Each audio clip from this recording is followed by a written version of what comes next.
If you've been following this channel for a while, have you ever seen me play with a strikerless tactic? It's rare.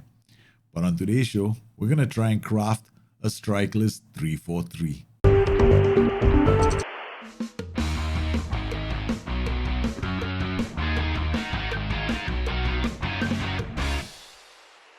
My name is Daljit. Welcome to the show.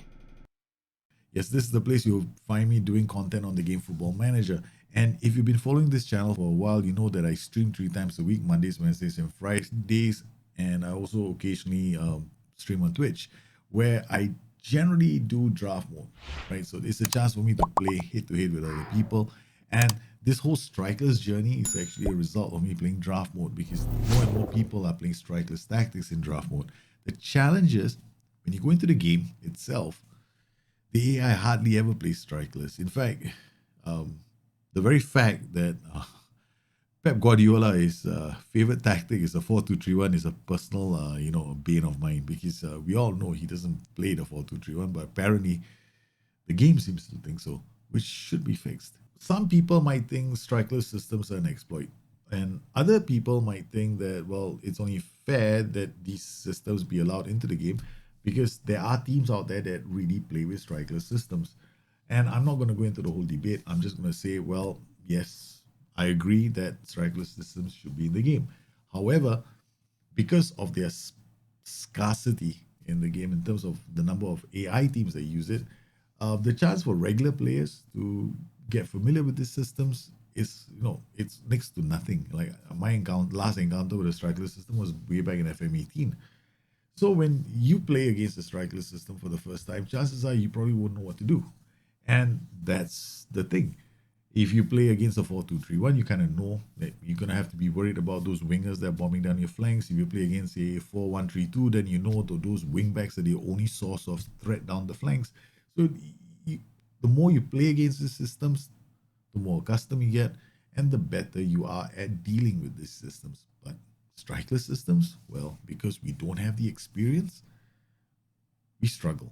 Zuma, pick that up, right. Don't muck about, don't lose it, don't do something that's just silly.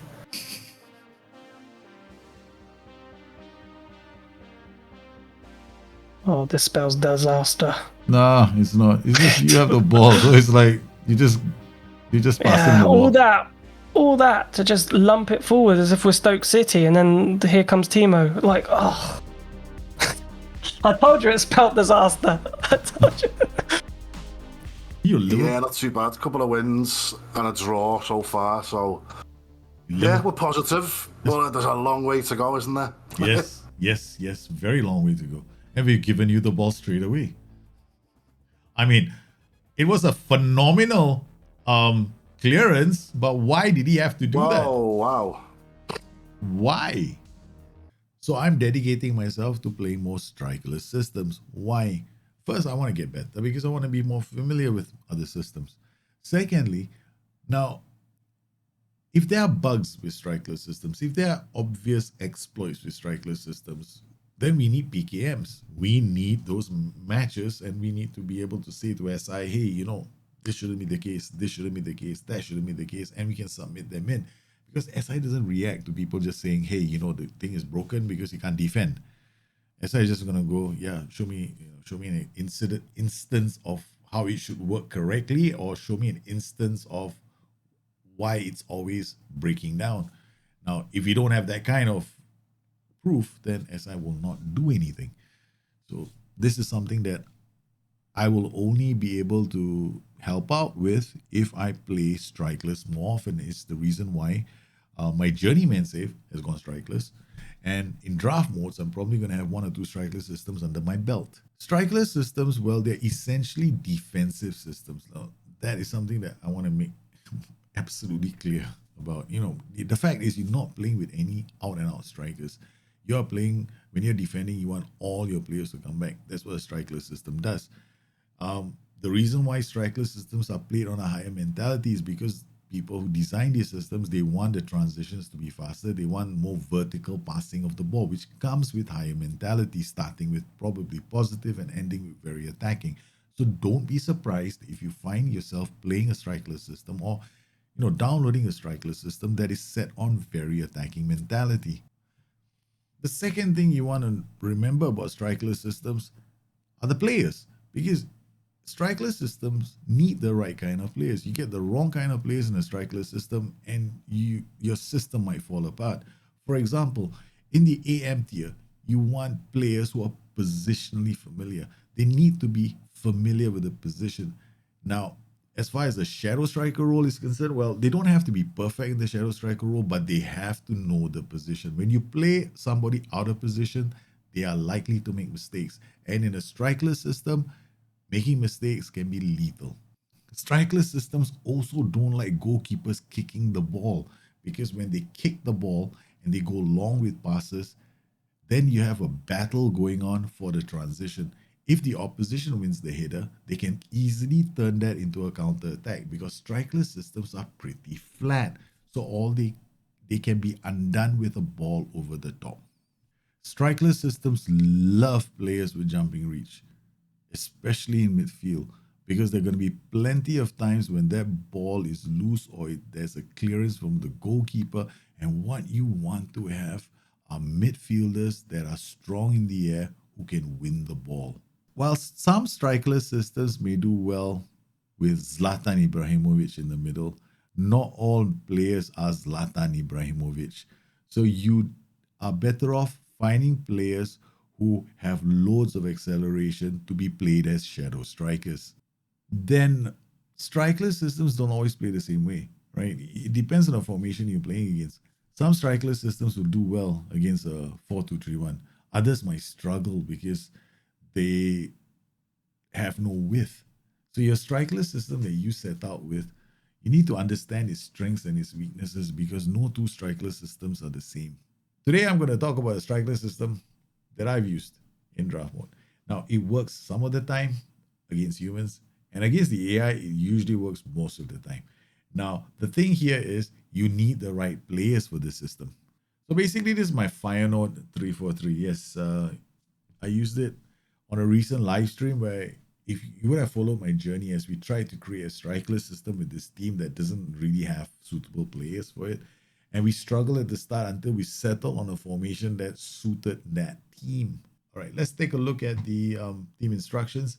We've got much higher line of engagement followed by a high defensive line. I've got none of this checked. Now, if you're playing as the AI, yeah, it makes sense. Sometimes you just want to do this, get stuck in because you're trying to win the ball in a confined area.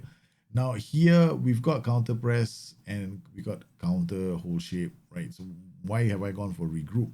Now it's kind of easy to understand. When I lose the ball, all these players are going to try and win the ball back. So they essentially step up. This is important to note because, a lot of times when you lose the ball in transition, you notice your players have to run back or walk back. You get defeated by a ball over the top. That's because half the time you're still counter pressing. So you want to make sure that you identify the root cause of why your team has lost the ball or you've conceded a goal. So I think that in this system, because I'm not using like inverted wingbacks who are in their natural position when we have the ball, they don't have to track back too far. Then the inverted wingbacks try to win the ball by pushing up. So that is a different, for those roles, I probably use counter press. But I probably here in this particular sense, I think regroup is a much better choice than counter press because you leave yourself vulnerable. Then counter, every single striker system should just start with counter. If you don't have counter on, then I don't know what to say. Okay, don't be that guy. All right, now finally in possession, play our defense. Low crosses is something that you don't need. You can have mixed crosses. It depends on how high up the pitch you want the wingbacks to be. If you want the wingbacks to go down to the byline to cross the ball, then yes, you might want to see low crosses. But remember, you've got these three in the middle. So you're better off with crossing from deep, because then what I'll do is I'll set it either cross from byline. Sometimes it depends on the situation I'm in, but I might uncheck that. I go cross from deep and then center, and then the same here. This guy is crossing him center because we've got a bunch of players running off into the middle. Finally, it depends. Like if you want the ball to move quickly between tiers, sometimes what you want to opt for is dribble less because you want the ball to do the traveling, not the players. However, it is also incidental. If the opposition have picked up a yellow card, then You might want to run a defense and force them to pick up another one just in case it's the same guy, then it's hallelujah. Finally, you've got width settings. Now, width settings are particularly interesting. The more you want your wingbacks to play a part in the game, the wider you go. The less if you want wall passes, you want the ball to bounce back, in, out, then you're looking at something a bit more narrower. Most systems, you can go fairly wide, you'll be fine, because then the wingbacks become one of the prime targets to receive the ball. Now, if your wingbacks have got decision making and they've got good crossing, then this becomes particularly lethal, because what you will see is balls going early. The reason why we've gone with the DLP and a ball-winning midfielder combination is because in a lot of strikerless systems, you might want to be picking a ball-winning midfielder, especially if you don't have any kind of a DM in this tier. Then you want this player to create problems for the opposition midfielders, forcing them into making errors, losing the ball early, continually applying pressure, and that's why we've gone with a BWM. Now, there are other variations of 3-4-3 strikerless. There's one more that's a lot more aggressive, where we could actually set up with a setup like this. Right? It's like this is like a 3-4-3, and I'll probably play something like this. You could actually set it up like that. It becomes like a 3-4-1-2 strikerless system. Then you'll have more aggressive wide midfielders. These could be defensive wingers, and then you are using a shadow striker kind of player to move through the middle, but that's a different tactical system altogether. We're just focusing right now on our strikerless system, which is specifically made for the AI. It's a 3-4-3. I call this a 3-4-3 strikerless. And one other thing, before I forget, don't look inside the Dropbox folder for this tactic. It's not there. I suggest you go out there and make your own. You should try and find the right players for this. Now, I've got some very interesting combinations here in this formation. You want AMs, players who can play in the AM tier. So I've got players here who can all play in the AM tier. As you can see, he's suitable for this. So you never want to pick players that can't play. And I thank whoever sent me the save, because it allows me to try these players out. Right, I want to thank you. This is not my save. This comes from the community. It's an attempt to make a strikerless tactic. What we're going to do next is we're going to play a game, right? So during the game, I'm going to highlight specific transitional events that I pay attention to, and you should start paying attention to them as well, because whenever a tactic fails, if you don't spot that transition, you could be in trouble. And trust me, you don't want to be doing this on key highlights. Extended highlights is enough. If you do it on key highlights, chances are you'll be just like me and you'll concede a goal. I want to qualify once again by saying I'm no strikerless master. I'm on my journey to become better at strikerless tactics. We're playing this game on 2D so that we can see the spatial differences between our players. So there's no beautiful 3D graphics. Here we're playing against a 4-3-3. This is interesting. Notice this. They got a DM. They got two MCs. Now what this setup here, DLP and WM, is going to put a lot of pressure here. And their DM is going to have issues, because he's going to have to deal with all these players. He's going to have to deal with this player in particular, because he's going to try and make inside runs. We've got a shadow striker. We're going to use, there are several setups here. You can have like a shadow striker AM, so that these two roles, what they end up doing is they end up attacking the pockets in the channels in between. Here we only got one player attacking this channel here. It may not be ideal. You could change it if you wanted to, but we'll see how this one goes. Currently, we're playing on very attacking mentality. Now, shadow strikers, some strikerless systems are going to have low possession. I will be quite surprised if I have anything above 40%. So currently, I'm having 46%. We are doing most of the defending while the AI is doing most of the attacking. As you can see, we got 18%. We're spending 18% of our time in their half, so basically everything is happening in their third. Strikerless systems look at these kind of opportunities. That transition is what we're after. We're looking for them to play the ball, we snap in, we win the ball, and we flood. Right, so here we go through the middle. AM drops on over for the other AM. AM gets into the box.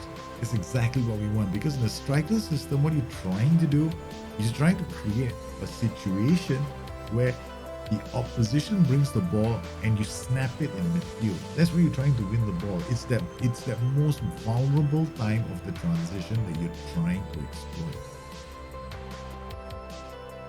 Now the opposition have gone into a 4-2-3-1. This is interesting because now they've got two midfielders. We've got two in midfield that are going to go to war with these players. In fact, our DLP is going to be going toe-to-toe with their DLP. And our ball-winning midfielder is going to go toe-to-toe with their box-to-box midfielder. And on top of that, they'll be sitting in between their midfielders and their central defenders. So what I'm looking for is our team starving these two off service of the ball. And sometimes what you'll be able to see is then their ratings drop. And if their ratings are dropping, then generally there's a good hint that you're doing quite well.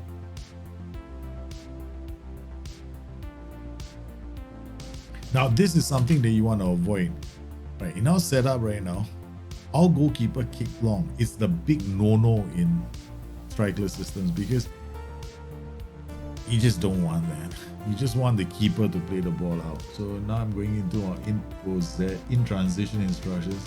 I'm going to add take short kicks because apparently I forgot to add that in. All right, unfortunately we have conceded a goal, but I'm confident that we'll come back. And we have.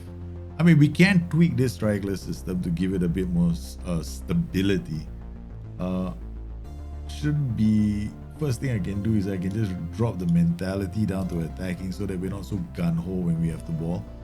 The other thing we can do is ask our DLP to go on defend duty, but it's probably something I won't do if I'm faced with a single striker.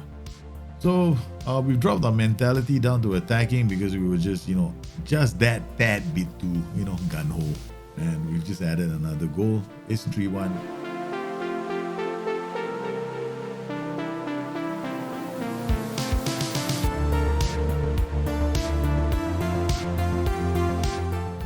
We seem to be doing okay with a small change to our complete wingback to a wingback. We're just hammering Deportivo right now whenever we get the ball. The good news is we dropped our mentality down to attacking. That's helped us. So our Strikerless journey continues. We made a 3-4-3 and we're going to continue to use that 3-4-3 with a few teams on my live streams, as well as some of the saves that I have going. And I will continue to upload more Strikerless tactics. If you want, please let me know in the comments below. What are your challenges on making Strikerless tactics? What are the pitfalls that you experience? And more importantly, do you have any tips? Because I certainly could do with some. So I want to thank you for joining me on today's show. If you have any questions, you know where to find me. Drop me comments below if you need to. I look forward to hearing from you soon. Once again, I want to thank you for your support. Bye-bye.